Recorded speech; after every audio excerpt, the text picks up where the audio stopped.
don't know what death is.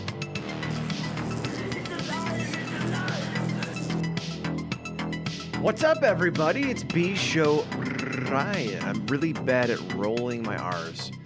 I think it's because I'm German, and my wife and I joke about it all the time. My tongue is too heavy. I can't roll the R's. I could never learn how to speak Spanish because of my tongue rolling incapability. Thank you for joining me this week again. This is episode 3 in 3D. And we're not talking about Friday the 13th this week. Although I could talk about Friday the 13th every week. I think it was getting a little long in the tooth. We need to give it a rest. Let Jason rest a little bit, and we'll revive him again at some point. It is summertime. Well, almost summertime. Late spring. Almost summer. So thank you for joining me. Beautiful night here in Toberoff. I know it's hard to believe. A place like Ohio could be beautiful, but I appreciate you joining me nonetheless. If you're listening on the podcast, thank you. Leave me a review if you wouldn't mind. It does help. And if you're not watching on YouTube, you can check out this episode on YouTube. I share my screen slides in the future videos and stuff that I put up, which I'll be talking about in a minute. So it's just a different experience. So you can check me out on YouTube if you want to watch or even listen along on YouTube, because I know a lot of people do that now. I do it in the car sometimes. Or, if you're on YouTube and you want to hear, you want to shrink me down, put me in your pocket, bite-sized podcast style, I'm on all platforms. So either way, pick your poison. Doesn't matter to me. I mentioned more video and stuff coming up. It's not going to be super overproduced. But coming up in a couple of weeks, maybe next week, maybe 2 or 3 weeks out, I'm going to do a what-if episode. I want to vary things. I don't want to just do commentary. I want to do what-ifs. I want to do other sorts of stuff from time to time. And I might even venture into even different things other than horror, but let's keep it horror for now.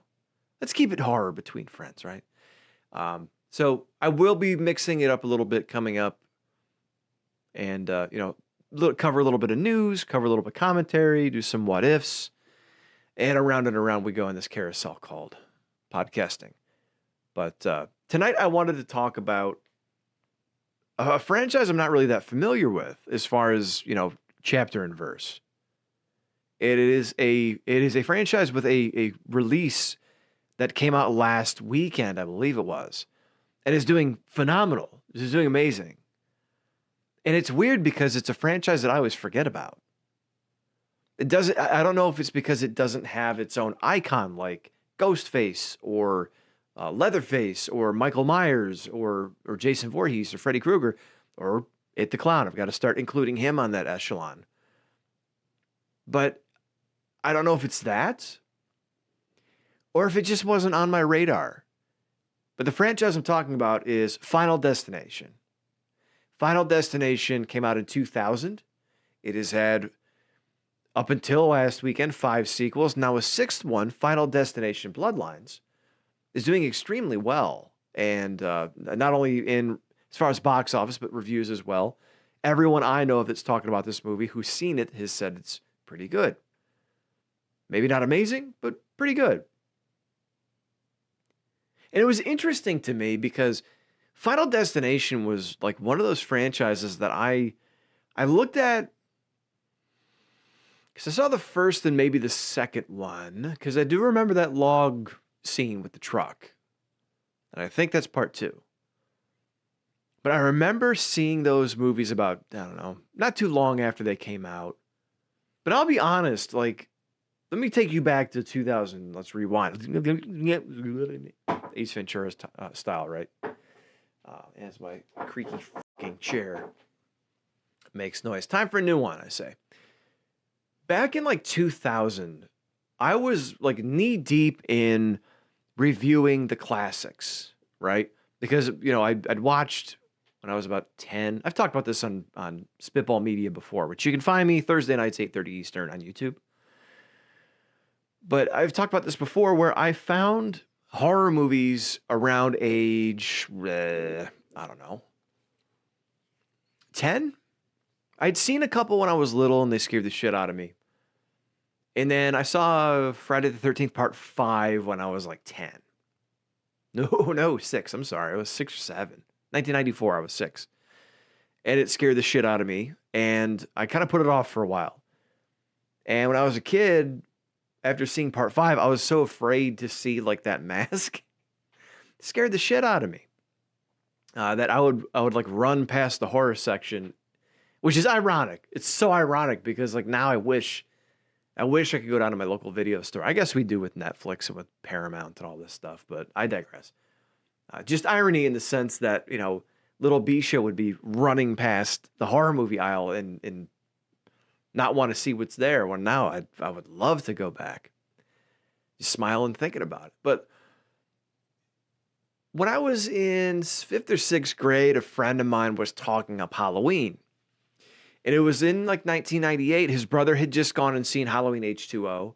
I had seen A Nightmare on Elm Street Part 2 and a couple other movies like The Ice Cream Man and Rumpelstiltskin. I gotta cover Rumpelstiltskin at some point.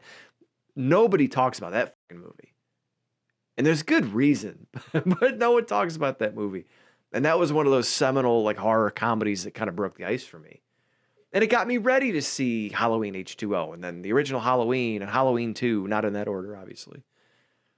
But like I really busted my cherry around 5th or 6th grade, which was to me like 1998.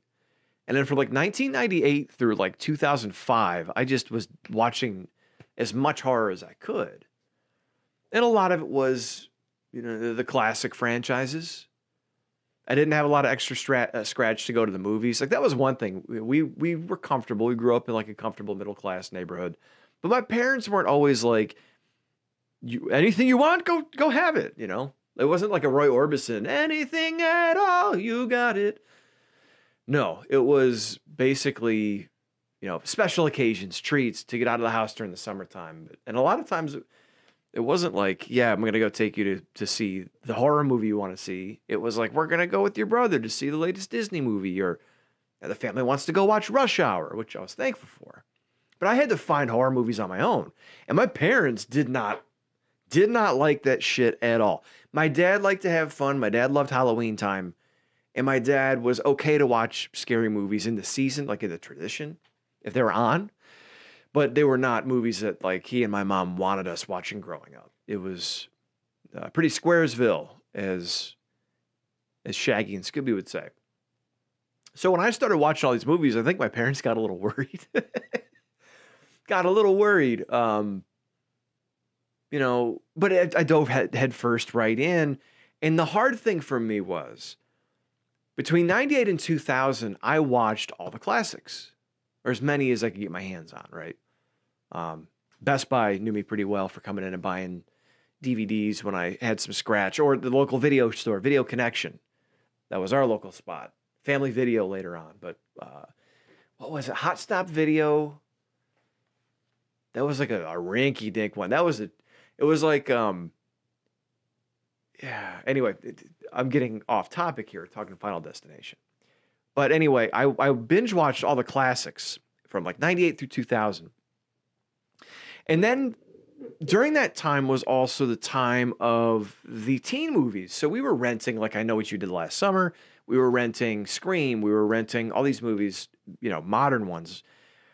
And it's funny because even though I was coming of age at that time, I identified more and enjoyed more the classics from the 80s and the 90s than I did the modern movies.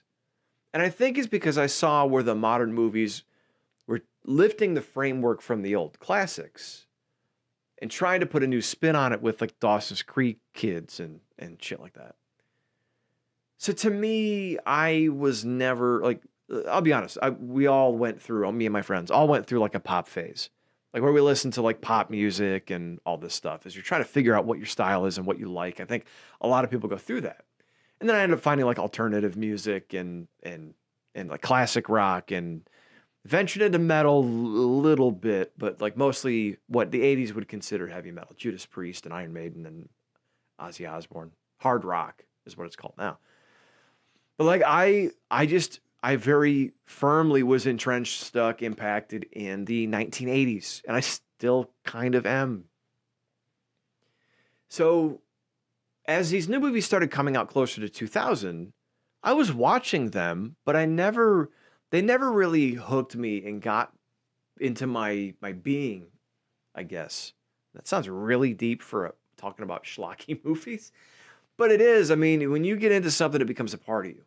It becomes part of your identity. I mean, I've talked about this on Spitball Media several times. I've got the Thorn tattoo, for Christ's sake. I wouldn't have that if these movies didn't mean something to me, hit me in a certain way, tell certain stories at a time when I was coming of age. You know what I mean? I think there's something that I'm going to dive into at some point, maybe philosophically, when it comes to that, as far as like why you hook onto certain things at certain ages. But this was my shit. This was my jam. I became obsessed. It was this, it was wrestling, and to an extent, Star Wars, which became movies in general. But the newer movies never really hooked me like the older ones did. I enjoyed them, but yeah, like I as much as I love what's the movie? The Faculty, a Robert Rodriguez joint.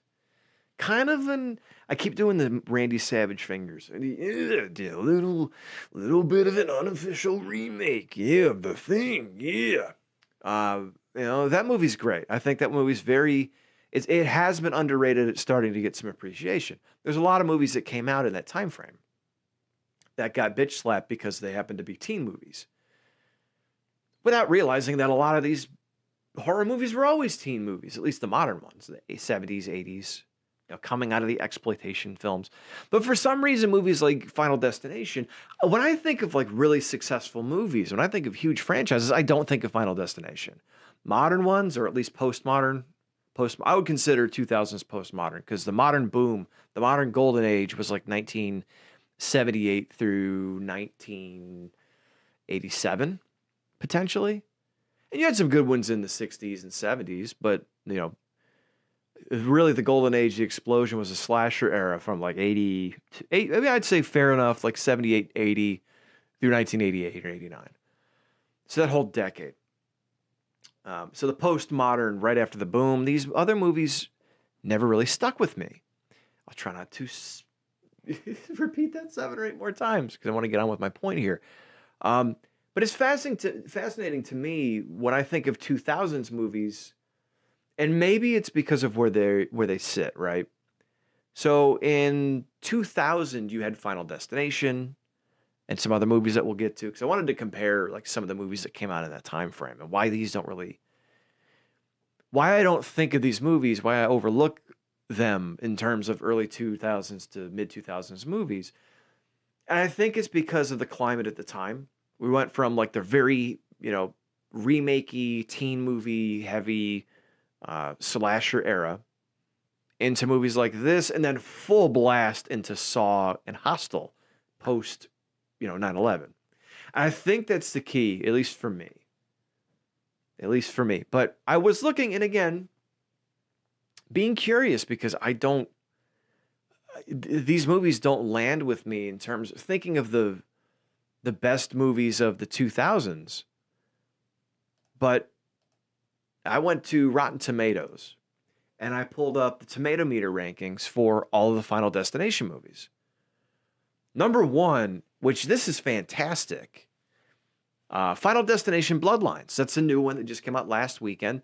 92% critic score, and I also think I have the popcorn meter up. Okay, so 92% critic score, 88% audience score. I don't put, and this is coming back from the coming out of the 80s, early 90s when I started paying attention to shit, maybe mid to late 90s. Siskel and Ebert were, a staple. They always had the show. Was it at Night at the Movies or something shit like that? But I remember seeing them as a kid on like Sunday mornings and them talking about all the movies coming out. And it always occurred to me, even as I got older and started paying attention to what they were saying, is that Siskel and Ebert represented more of the critics. They tried to say they were highbrow. They tried to be a cut above, right? They tried to be above the room a little bit, which I both appreciate and distaste, anyway. The word escapes me. It's I've been up. It's a long day. But I've noticed with a lot of horror movies, you either have a really good critic score and a terrible audience score, or you have a really good audience score and a terrible critical score, right? There have been a couple of movies that have come out lately. I can't think of the other ones now. I'm not going to. I think the Mission Impossible one, we were talking about it on Spitball Media the other night, is one of them. But Final Destination Bloodlines, if you're watching on YouTube, you can see it. If you're not, I'll let you know if you're listening. 92% critic score, 88% popcorn meter, which is the audience score. This is a movie that is universally not just liked, but loved. I mean, if you go back, as I mentioned, some of the more popular, at least the ones that stick out in my mind, let's say Scream. I'm going to go back to the original. Now, again, it's not the same because they go back and do retroactive reviews. The original Scream only has a critic score of 78% and a popcorn meter of 80. So still both pretty high. But if you go back, let's say, I Know What You Did Last Summer from 1997. Critic score 48%. Okay, popcorn meter 41. All right. So nobody liked this fucking movie, which is not the case. And that's why I say take these with a grain of salt. When this movie came out, it was everywhere. It was everywhere. People loved this movie. Maybe not seasoned hardcore horror fans, but audiences loved this movie. And now what you have is critics going back and looking at it retroactively. So I remember this. I'm not saying when I say bad critic score, bad audience score, with situations like this, I remember the critics hated it. Audiences loved it. Box office was pretty big. And speaking of box office, I was trying to figure out, like, okay, Final Destination movies, the number one rated out of the franchise is the newest one with 92% certified fresh, right? Number two is Final Destination 5. Only a 63% critic score, but wow, only 53% audience score. So that one was not as well received either. Let's go back. Number 3 was Final Destination 2. I hope I'm not throwing too many numbers at you and confusing you. Final Destination 2, 52% tomato meter, 58% popcorn meter. So again, most of these other movies, and maybe this is why my theory is ringing true here. Final Destination 3, 44% critic score, 57% audience score. The original Final Destination, 49% critic score, 68% audience score. So number 6, The Final Destination, which was number 4, I believe, 28% tomato meter, 35% popcorn meter. So let's compare that to the box office. So if you look at the Rotten Tomatoes scores like we just did, the only one that's critically acclaimed is the most recent one. Everything else is fair to midland, as they say, right? Or like the Final Destination, 29 or 28%. Not very highly rated at all. However, the first 2 Final Destination movies, people remember it. Back in the day, they watched. So that got me thinking, what's the box office on these movies? If I'm saying this franchise specifically, I don't usually remember it. And it doesn't come to mind. And it doesn't chart as far as I'm concerned when I think of the big movie franchises, even of this time. And I look at the Rotten Tomatoes scores, and critically, they're not too great. And audience scores, they don't look great. Let's look at the franchise box office, right? All right, so Final Destination Bloodlines just opened May 16th. It opened with 51 million, and it's grossed 94 million. So right out of the gate, the first week, it's already made more than the other ones did, sometimes 2 of them combined. So if you compare like Final Destination 2 and Final Destination 5, you combine those 2 and the gross for Final Destination Bloodlines already is almost as much as that. So, but look though, Final Destination Bloodlines is being seen as a huge success. It's grossed 94 million. But look at number 2, Final Destination. The original, 66 million. Number 3, 54 million. Number 4, 53. Number 5, 46, almost 47. And number 6, 42. So it's so far doubled the bottom 2, almost the bottom 4. But it's outgrossed by about 30 to 40,000 the original. So these movies made money. These movies made money. And this is the hard thing about looking backwards, and I try to keep this in perspective when we talk about movies. It's easy to look at Rotten Tomatoes and say, oh, audience score, they didn't like that movie. But keep in mind, a lot of the audience score for older movies is looking back through history. So until recently, we didn't have a way to show the audience score, unless you watched like Entertainment Tonight. Entertainment Tonight, hi, Mary Hart is here with interviews from the opening of Final Destination. Hi, what did you think? I'm Mary Hart. Oh, this movie was great. I loved Evan Sawa. He's my favorite. Right. Like, that was the only shit you saw. And then you would see like the housefrows like, I think this movie is terrible for the youth of America. Who would want to watch such movies like this? And then Sunday after church, they're treating their servers like shit. Because they had too much seasoned salt on their scrambled egg combo at Denny's. So, to me, it's interesting because at first glance, it looks like, yeah, well, no shit. This is why these movies don't chart with me. This is why they don't spring to my memory when I think of like the biggest horror franchises or even the biggest horror movies of the 2000s. But then you look at the gross and it's like, they didn't make no money. And I'd like to see actually what the budget of, because Final Destination 2 only grossed $47 million. Let's look at Final Destination 2, what did I say? Budget. Okay, so the budget was $26 million. It doubled its budget. So it broke even. What's Final Destination 1? Yeah, so $23 million. Final Destination 2 got about the same budget. And here we go, we're sure.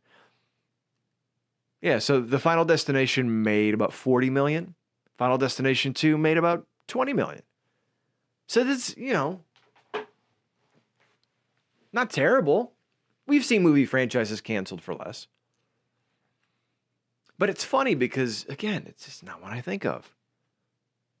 It's not what I think of. And as we discuss this, I want you guys to drop your comments below or email me at bshowbrian.com or YouTube, Spreaker, email, whatever. Hit me up on social media at bshowbrian. Let me know what you think of the Final Destination franchise. Does it really ring true?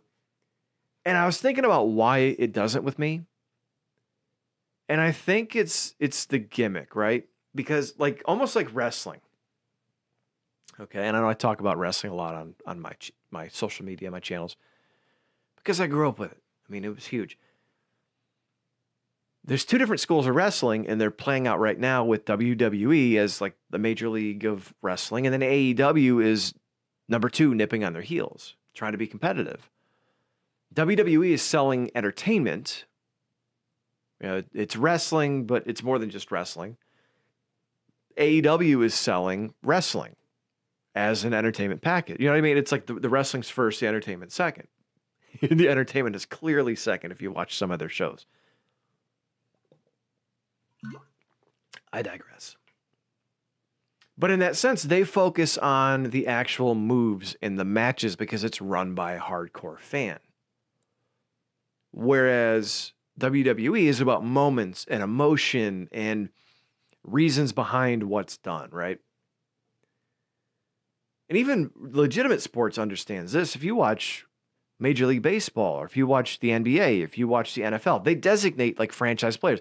Like Patrick Mahomes is more important to the Kansas City Chiefs than the actual running and passing of the football. He's a celebrity. He attracts some attention. He attracts a following. He sells merchandise.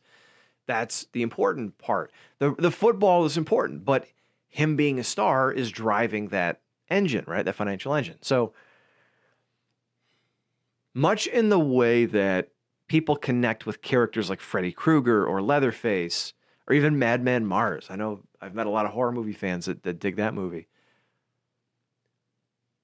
I think something, and I think they're trying to atone for that now, but I think something can be said about the fact that there's not a franchise. There's not an icon. There's not like Ghostface is many different people. Spoiler alert. But Ghostface as an image that perseveres, right? The legend perseveres. There's a lore with it, right? If we look at horror movies as like more modern morality tales and cautionary tales and legends and things like that. You have the image of Thor, of Zeus, of Athena, and whatever the case may be. Gods, goddesses, Greek, Roman. In horror movies, you have Dracula, Frankenstein, the Mummy, the Gill Man. You have obviously the horror movie greats of the 80s. You've got Art the Clown now. He's in there. I mean, you have all these different icons. And when I look at other movies from the 2000s, like the big one that I see right off the bat is The Ring. You have Samara, right? That was a big part of it. The Girl in the Well. The Grudge, you had the crazy, ghostly Japanese people. With Saw, you had Jigsaw and you had Billy. Jeepers Creepers, you had the Creeper. I mean, those are the ones that stick out because I think it's, you have a character, a gimmick, an icon, whatever the case may be. Right? The Hills Have Eyes. You've got like the Hill People, 28 Days Later, you've got the zombies. You can go on and on. But like these movies that are being listed here, like I pulled up early 2000s horror movies. We're talking about Final Destination. This movie, it didn't even come up in a Google search. Well, yeah, it did, I guess. Here we go. I missed it. I looked right past it. Number 1 right here. I stand corrected. Do not listen to the man. Pay no attention to the man behind the curtain. But like Resident Evil, Saw, The Descent, The Cell, 28 Days Later. Like these are all movies that came out around this time. Yeah, Scream 3 was a joke. When was Jennifer's Body? 2009? That's not early 2000s. The Mothman Prophecies? No thanks, Richard Gere. Okay, so look, let's look through some of these and I'll rate Final Destination personally against these. So Final Destination 1, fine. 28 Days Later, I personally am not familiar. I know people love this movie. The Ring, I liked it when it came out. I like, what's her name? Naomi Watts. I think she's cute, but iconic for the time. Everyone watched that movie. Whether it was a hardcore staple or not, of, serious hardcore fans, it was a staple movie of the time, right? Almost like the Blair Witch Project. Everyone went to see The Ring. Jeepers Creepers. I'd put the Creeper up there, the original and the second one. I really like the second one, where they're stranded on the bus in the middle of nowhere. That's cool.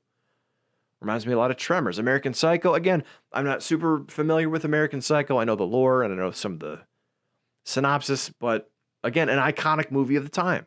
Ginger Snaps. I hear horror movie fans talk about how good Ginger Snaps is. Final Destination 2, Allie Larder. What the hell happened to her? I know there's certain it people in Hollywood that come and go. But goddamn, Allie Larder came and fucking went. What's the last movie she was in? Damn, she still looks really good. She's 50? God, I want to throw myself off a building. Oh, fine. Let's see. She's in Landman. She's in Landman with Billy Bob Thornton. I know she was in Varsity Blues, obviously. 2009, Obsessed. Oh, okay. She was in the Beyonce movie? That was her. Oh my God, I didn't even recognize her.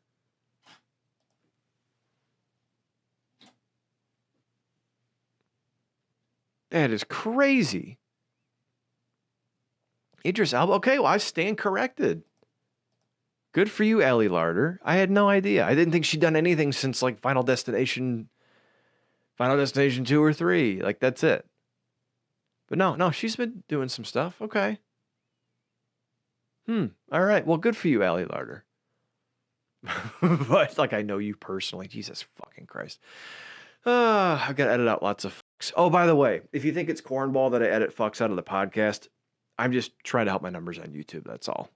Eventually, maybe I'll put the unedited versions up on the Patreon for Spitball Media or something. But yeah, sorry. I know it's lame, but just trying to help my cause here.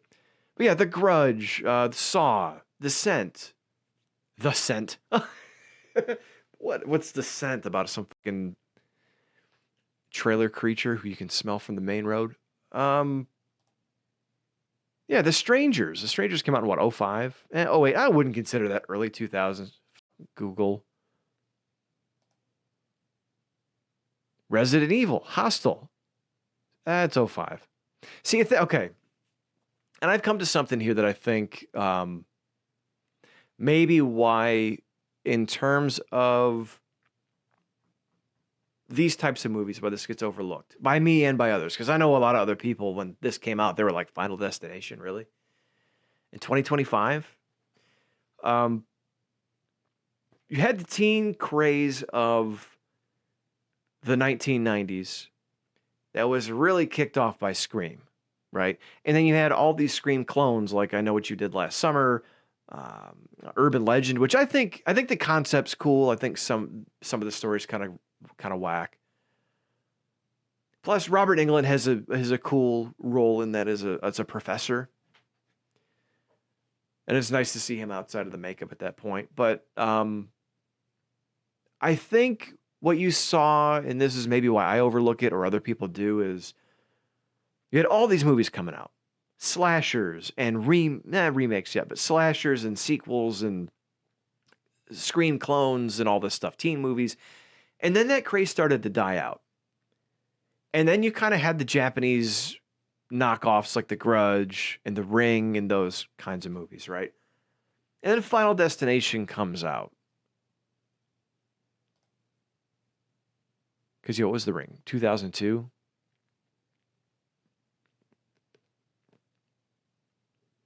Yeah, you know what? Maybe as I change my hypothesis mid-stroke here, perhaps Final Destination was the last dying, what do they call that? The death scream, the death rattle?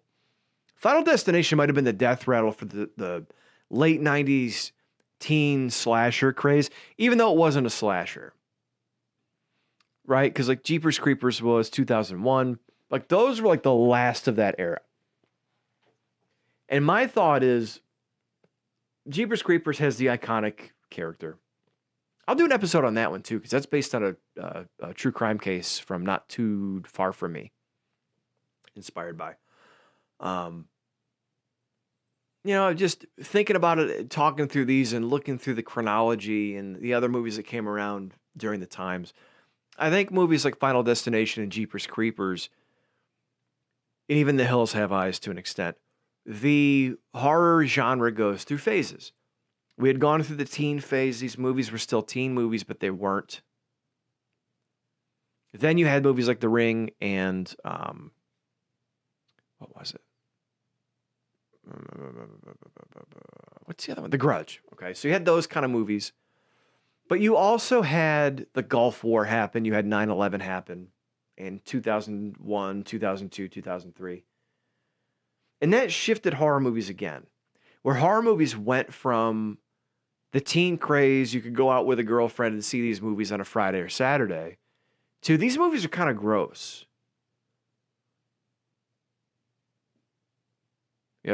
Looking even at Dawn of the Dead that came out in 2004, the remake of the George Romero movie, like even that movie it had some moments, especially for that time. And it got a little more grimy, it got a little more dirty, it got a little more uncomfortable. And although there's some uncomfortable scenes in Final Destination, I think it got swept up in what was the next wave of movies. Because it wasn't enough like 28 Days Later, Dawn of the Dead. This is when zombies started becoming popular. And I think there's good reason for that coming out of the post 9/11 type of stuff. That's why you started to see all these zombie movies and gross monster movies and all this stuff again. It goes with the times. And maybe I'll delve into that at some point. But it's sad because the concept is cool. And I'm glad to see this new movie is getting popular. And I think this is really interesting. And this is why I like to do these free flowing sometimes and not really script shit out, is because I walked into this episode thinking I didn't think much of Final Destination because it got lost in the shuffle or was in between two periods, right? Whereas now, by comparison, ironically enough, I feel like Final Destination is in the perfect position to exist if they make another one or they do another trilogy or whatever the case may be. Because it's not going to last forever. It is almost the opposite of where it sat in the middle of like post 9/11. This is before 9/11, but it got washed away with everything else that came after it. The past couple of years, we've seen Terrifier, right? Terrifier has been the indie darling. And Terrifier has bled over into pop culture because of Spirit Halloween. And it's gotten write-ups for being so crazy. You know, a couple of years ago, we had the remake. I mean, everything's still being remade, but, you know, we had Scream that was really popular. We had Halloween that was really popular. That's gone. Crystal Lake is coming, but it's in the process. It's in process. There's supposedly a Halloween project coming that's in process.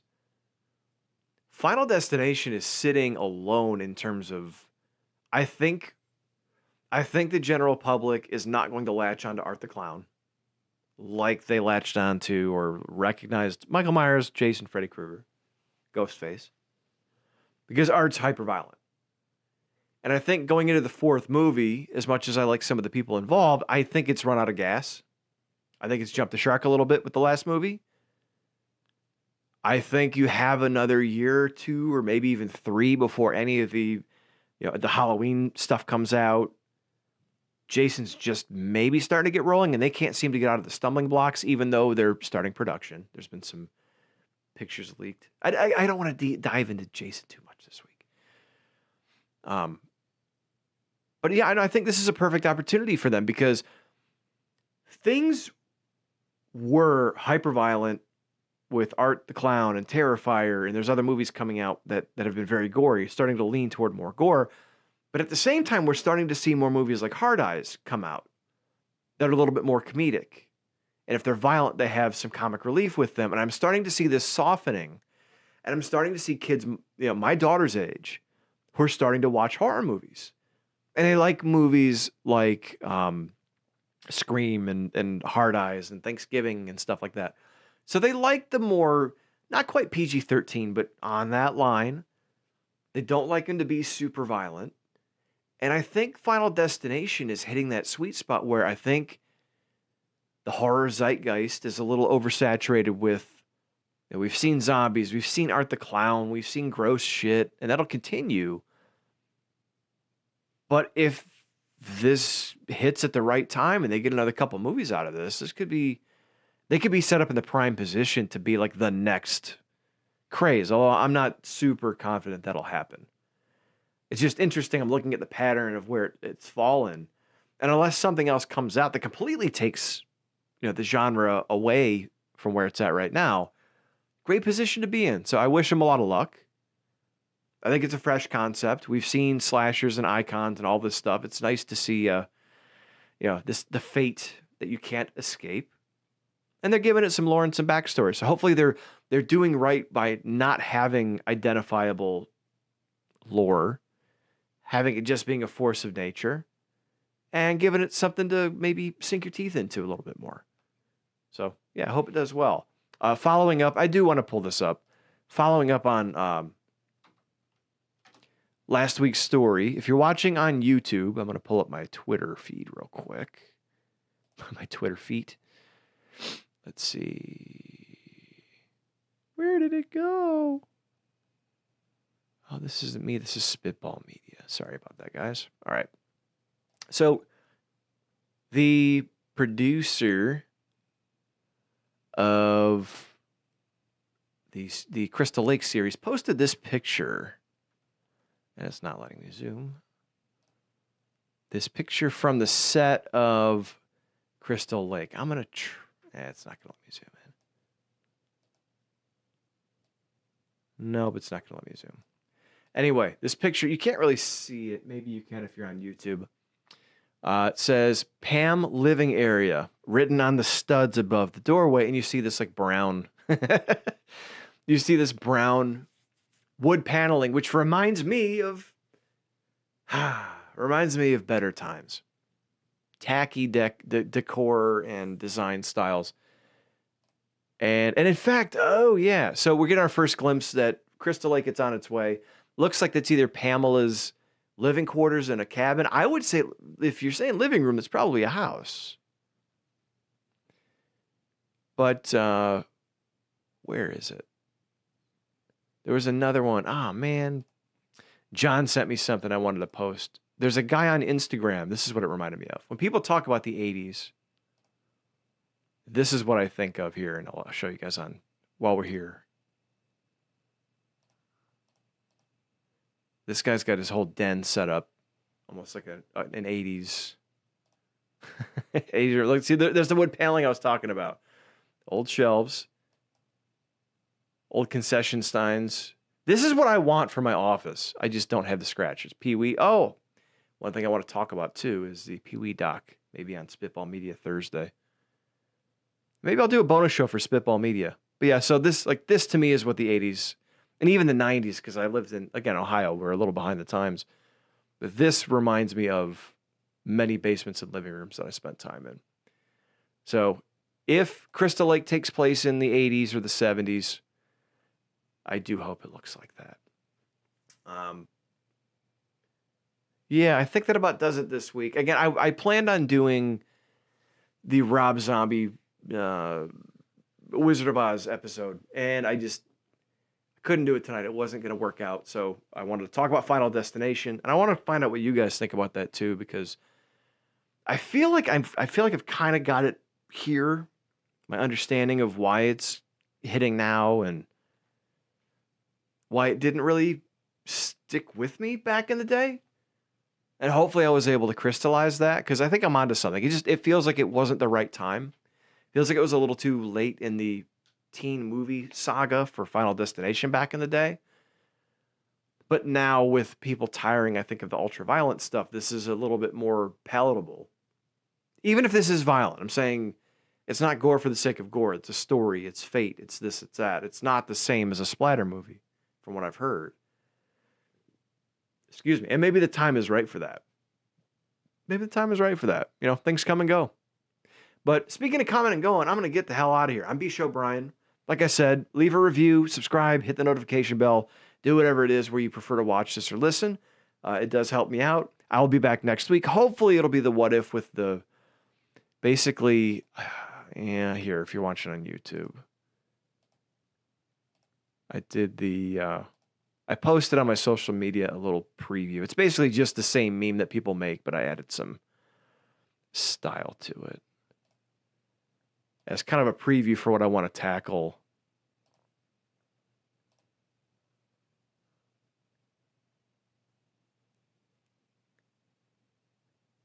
And I'm going to give you a little bit of a hint. I mentioned what ifs. I normally am not a huge fan of Rob Zombie movies. There's a few that I like. But in this case, for some reason, I started thinking about, yeah, Rob Zombie and Dragula Works with Dorothy and all that shit. And I thought, you know, what if Rob Zombie did remake Wizard of Oz? You know what I mean?